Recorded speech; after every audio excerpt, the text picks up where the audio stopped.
Hello guys, in one of the last videos we had the Fendt 939 set up here with our little test rig, and basically what I'm going to do today is try and squeeze the electronics into the model and put it all back together.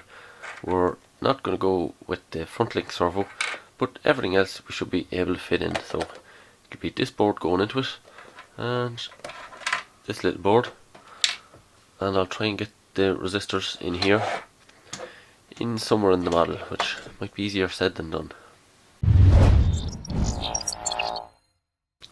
I decided to take a look at the LEDs in the front here, see if we could maybe get 4 on here, but I don't think we can because there's just not really the space here. Obviously that's why they didn't do it, but I did notice that they have 2 0 ohm resistors here, so basically just 2 shorts where you could put in resistors. So I have 120 ohm resistors here in SMD, so I might just solder them in there, and that'd save me having to find somewhere else for the resistors. So I'll see if that works, and that might leave our headlights a little bit brighter. Okay, well there's the 2 resistors changed out. It's not very pretty soldering, but it does the job, and it's about 17 milliamps. So let me just show you. It's not too bad. I don't know what the stock current for them was, but it should be fine with what we are running. We don't have that many LEDs, so I forget exactly the figure, but it's something like 300 milliamps you can drive from the chip, so should be fine. My next plan then is to add in resistors here for the beacons. So this is the board that goes under here. The LEDs go into these little plastic orange things, and you can see the trace is running along here. So there's a little bit of space between the board and the top here. So what I'm going to try and do is take a little bit of the silk screen off the top here, cut the trace, and try and solder in an SMD 120 ohm resistor. So that'll leave us limiting our current to about 8 milliamps, about the same as we had up the front. So we'll just have to see if that's going to work. Alright, well you can see there where I spliced in the two resistors there, just scraped off the silk screen and cut the trace and soldered the resistor across the split in the trace. So hopefully that'll work out alright. That then go down like this, and it hasn't really changed the height in any way, it hasn't impacted on it, so I think that was successful. So what I think I'll do actually is do the same thing for these LEDs, but I am going to get rid of the 1.8mm LEDs and replace them with these straw hat LEDs that I normally use. The straw hat LEDs should give us a broader spread of the light and should give us a little bit more light. So it's not going to look as realistic as it did previously, but we'll have a little bit more light, so it'll be a little bit more practical. If you want to use the model in the dark, which I do sometimes in the videos, at least you can see what you're doing when you have kind of bigger lights on. So that's just the way I prefer to have the models. I'm going to use where these 2 LEDs are soldered in as the point that I connect to, but I'm going to splice in a 120 ohm resistor on each of those lines as well, exactly the same as I did for these. So we'll have 6 straw hat LEDs, but they'll be split in 2 rows, each with its own 120 ohm resistor. And I should say you want to be careful with your resistors, particularly small SMD ones. Just make sure that there are a high enough power rating to cope with the current you're going to be putting through them. The bigger resistors tend to be like 1/4 and 1/2 ohm or 1/4 and 1/2 watt resistors, but the smaller ones could be 0.1 ohm or 0.1 watt, or somewhere around there, just because they're physically smaller. Alright, so I've added in the 6 straw hat LEDs there. We've wired them all up. I have 2 ground wires and a common positive, because that's the way the little board is set up here. Well, actually it's not really. I suppose I spliced into the ground line to add in our 2 resistors there.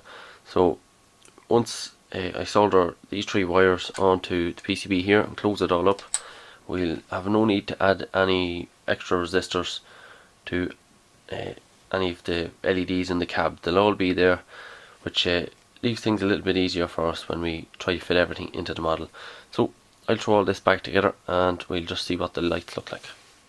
Okay, well, I have it temporarily back together. I still need to fix the steering, but just for a little test, we'll see how it goes.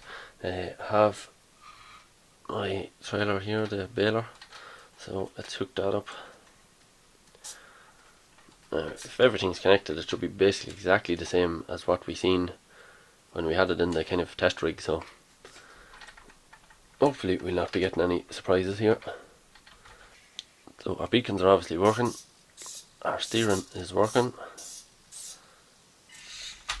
our forward and reverse is reversed, so when I push the joystick forward it's going backwards.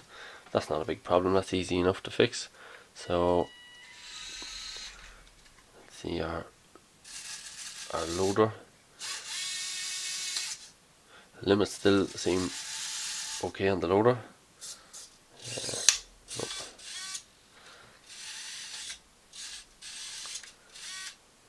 Our loader seems to be working alright.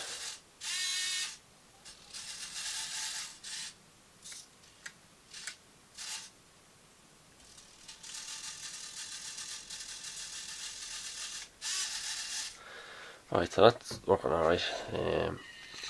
Let's see. Well, sure, let's see what the trailer.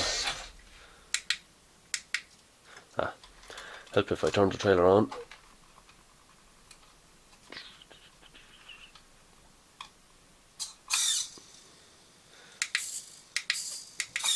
So obviously communications are working fine.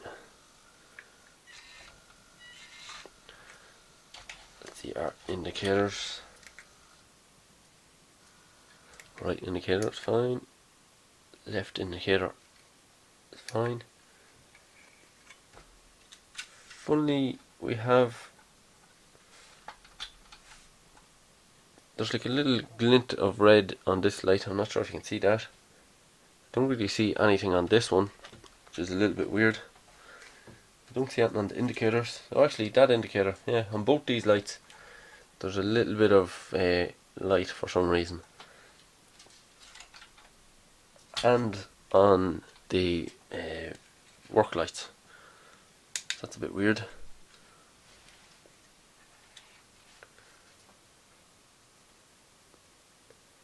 And that light is coming in brighter than this one, which is also weird because they have the same resistor. So let's see our work lights anyway. They're not hugely bright. I could probably have done with a smaller resistor or some way to spread out the power. Maybe I should have put a transistor in there and drive the LEDs with a lot more power. So that's a little bit disappointing there. I thought it would be a little bit brighter than that, but no matter. We can always fix that later if we want to. Let's see our headlights. These should work. It's pretty simple. It's only two lights. So there is our dipped headlights, our full beam headlights. So dipped, full beam. That's that. And then work lights, pretty disappointing looking there. Not much light out of them. Probably should have done a smaller resistor or a transistor to properly drive them with a bit more power, a bit more current. But other than that, it seems alright. I need to sort the front axle. I need to do the limits on the rear link. I didn't show you that. So you can see that we don't have the full motion because I have the limits set wrong in the code, so need to sort that out. But other than that, I think it's fine. So that's the Fendt 939. We'll try and fix those problems in the next video. So if you like this build today anyway, make sure and hit the thumbs up, and if you have any suggestions, let me know below the video. But I think that's pretty much everything, so thanks very much for watching.